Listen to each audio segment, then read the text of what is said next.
నమస్తే, నేను మీ మధు. రాయలసీమ అనగానే అందరికీ గుర్తొచ్చేది ఫ్యాక్షనిజం. అయితే ఒకప్పుడు రాయలసీమ రాజకీయం రెండు కలిసి ఏలిన విషయం కూడా అందరికీ తెలిసిందే. అయితే నారా చంద్రబాబు నాయుడు అధికారంలోకి వచ్చిన తర్వాత రాయలసీమలో చాలా మటుకు ఫ్యాక్షనిజం తగ్గిపోయిందని అంటూ ఉంటారు. అయినప్పటికీ ఇప్పటికీ కూడా కొన్ని నియోజకవర్గాల్లో అలాగే ఉంది ఫ్యాక్షనిజం. మరీ ముఖ్యంగా అనంతపురంలోని కొన్ని అసెంబ్లీ సెగ్మెంట్లలో ఇంకా చాలా సెన్సిటివ్గా ఉంది పరిస్థితి అని కూడా చెప్పొచ్చు. దాంట్లో ఒకటి తాడిపత్రి. ఎస్, మీరు విన్నది కరెక్టే. తాడిపత్రిలో JC family versus YCP Peddareddy issue అందరికీ తెలిసిన విషయమే. అంతేకాదు అదే అనంతపురంలోనే ధర్మవరం రాప్తాడు గురించి కూడా అందరికీ తెలిసిన విషయమే. అయితే అక్కడ ధర్మవరం రాప్తాడు అంటేనే పరిటాల రవికి పట్టున పేరనే చెప్పచ్చు. అయితే దివంగత నేత పరిటాల రవి ఒకప్పుడు ధర్మవరంలో రాప్తాడులో ప్రజల మధ్య ఉన్న నాయకులని కూడా అందరికీ తెలిసిన విషయమే. అయితే ఈయన నక్సలిజం ఉద్యమంతో పాటు ప్రజా ఉద్యమాల్లో పాల్గొని ప్రజా నాయకుడిగా ఎదుగుతూ వచ్చాడు.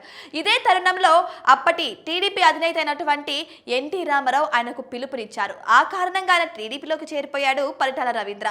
ఆ తర్వాత టికెట్ ఇచ్చి ఎమ్మెల్యేని మరియు మంత్రిగా కూడా చేశారు. అలా వ్యవహారం నడుస్తున్న తరుణంలో ఒకానొక రోజు అంటే 2005 జనవరి 25న పరిటాల రవి హత్యకు గురై మరణించారు. ఇది కూడా కొన్ని ఫ్యాక్షనిజం వల్ల అని కూడా చాలా మంది అంటుంటారు. ఇక ఆ తర్వాత పరిటాల రవి సతీమణైనటువంటి సునీత కూడా రాజకీయాలకి రావడం జరిగింది. ఇక నారా చంద్రబాబు నాయుడు అండదండలతో ఆవిడ కూడా 2014లో రాప్తాడు తరపున నిలబడి ఎమ్మెల్యేగా అయ్యారు. అంతేకాకుండా 5 సంవత్సరాలు మంత్రిగా కూడా వ్యవహరించడం జరిగింది. అలా జరుగుతున్న టైంలో 2019లో వైసీపీ ధర్మవరంలోకి అధికారంలోకి వచ్చింది. అయితే అప్పటి టీడీపీ ఇన్ఛార్జ్ అయినటువంటి గోనగుండ్ల సూర్యనారాయణ వైసీపీ అధికారంలోకి రాగానే టీడీపీని వదిలి బీజేపీలోకి చేరిపోయారు. ఇక ఆ తర్వాత సునీత తనయుడైనటువంటి శ్రీరామ్ అప్పుడప్పుడు ఇక రాజకీయాలను వ్యవహరిస్తూ వస్తున్నారు. ఇక తన నాన్న అడుగుజాడల్లోనే నడుస్తూ వస్తున్నారు శ్రీరామ్. అయితే ఇదే విధంగా ధర్మవరం నియోజకవర్గానికి టీడీపీ ఇన్ఛార్జిగా శ్రీరామ్ని నియమించడం జరిగింది. అందరూ ఊహించారు టీడీపీ వర్సెస్ వైసీపీ హోరాహోరీ రసవత్తరంగా రాజకీయాలు సాగుతాయి ఇక ఎమ్మెల్యే శ్రీరామ్ అని. కానీ అనుకోని విధంగా పొత్తు కుదరడంతో ఇక ఆ సీటుని బీజేపీకి వదిలేయాల్సి వచ్చింది. ఇక బీజేపీ నుంచి సత్యకుమార్ యాదవ్ అక్కడ ఎమ్మెల్యేగా గెలిచి ఇప్పుడు మంత్రిగా కూడా వ్యవహరిస్తున్నారు. అయితే ఇంతకుముందు అక్కడ ఉన్నటువంటి కొన్ని పొలిటికల్ ఇష్యూస్ కావచ్చు, లేదు అంటే అక్కడ ఉన్నటువంటి కొన్ని ఫ్యాక్షనిజం ఇష్యూస్ కావచ్చు, ఈ ఇష్యూస్ వల్ల పరిటాల శ్రీరామ్కి 2+2 భారీ బందోబస్తునైతే ఏర్పాటు చేసింది అప్పట్లో ప్రభుత్వం. అయితే తర్వాత వైసీపీ అధికారంలోకి వచ్చాక ఈ యొక్క సెక్యూరిటీని రద్దు చేసింది. కానీ ఇప్పుడు మళ్ళీ ఇదే విషయం ఇప్పుడు టాపిక్ అయింది. ఏంటి అంటే ఇప్పుడు మళ్ళీ అక్కడ టీడీపీ వర్సెస్ ధర్మవరంలో ఆల్రెడీ టీడీపీకి ఇన్ఛార్జ్గా ఉన్నటువంటి శ్రీరాము వర్సెస్ వైసీపీలో ఉన్నటువంటి కేతిరెడ్డి వెంకటరామరెడ్డి మధ్య మళ్ళీ ఇష్యూస్ ముదురుతున్నాయన్న విషయం కూడా అందరికీ తెలిసిందే. సో ఈ విధానం వల్ల ఇప్పుడు మళ్ళీ శ్రీరాములకి ఖచ్చితంగా 2+2 సెక్యూరిటీ ఉండి తీరాలని చెప్పేసి రాష్ట్ర హైకోర్టు అయితే డిమాండ్ చేయడం జరిగింది.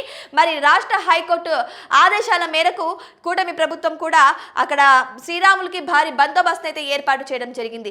ఈ విధంగా చూసుకుంటే ఇప్పటికీ కూడా రాయలసీమలో ఎన్నో నియోజకవర్గాల్లో కూడా ఇంకా ఫ్యాక్షనిజం రాజ్యం ఏలుతుందనే చెప్పచ్చు.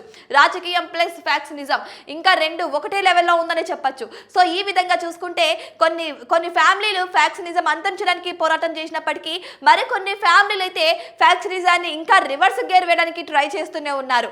సో ఈ విధంగా చూసుకుంటే దీని తరుణంలో ఇదే ఫ్యాక్షనిజంలో ఎంతో మంది రాజకీయ నేతలు ఎంతో మంది ప్రజానాయకులు కూడా మరణించిన విషయం కూడా అందరికీ తెలిసిందే. అయితే ఈ వ్యవహారం ఇప్పటితోనే అక్కడ ముగియదని కూడా చాలా మంది అంటున్నారు.